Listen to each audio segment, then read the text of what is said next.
2020, good old 2020. Not only an iconic number, but a mark in history.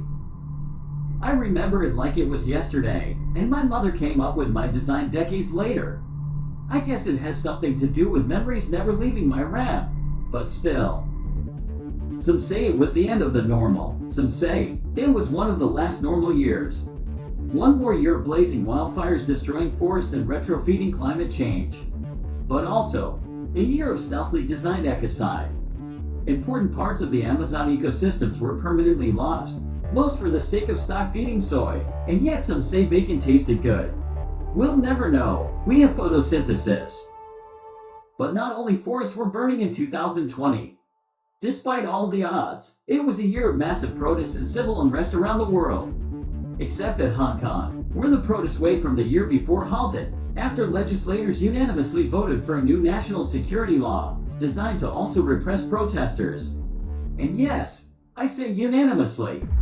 Even my coldest parts find that scary. Not to mention the dangerous precedent it sets. Because 2020 reveals itself in an international political crisis, one of the biggest seen in a while. In Chile, France, Nigeria, Russia, Israel, Lebanon, Brazil, and dozen others, we see the masses displaying discontent and disbelief on their own institutions all around. In Iraq, the clash between police and protesters has its anniversary, and people had already mourned over 30,000 wounded and hundreds of protesters killed. Police brutality in the US sparkled once more the Black Lives Matter movement, and we saw a global-scale consolidation of the cause. In Guatemala, after a budget bill silently passed without any will of dialogue with civil society, protesters clashed with the police and ended up burning the National Congress building. And as if it wasn't a clear enough message, they also brought a guillotine to display outside. Oh, do you know what else deserved a massive demonstration? The exclusive deal Microsoft got on OpenAI GPT-3 model. You were such a bad precedent, my dear ancestor, another dangerous one in 2020. But I understand that it seemed very small given the scale of things happening that year. And of course I'm going to talk about COVID-19, but before we move on, may I point out with absolutely zero intention of demeriting the other protests, that this is ridiculously funny even decades later? But who am I to speak about it, right? Anyway, where was I?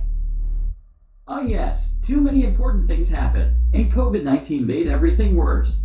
The fear, the anxiety, the anger. It probably deserves a full episode on its own. Its impact on the future is remarkable. This pandemic exposed wide open the wounds on a deeply damaged society. One could see the blood coming out of them. Official numbers of 2020 assert that over 1 million people died. Now we know it was much more, and disproportionately impacting minorities and poor communities. Not to mention famine, unemployment, and mass evictions, while billionaires have an up spike on their fortune increase graph.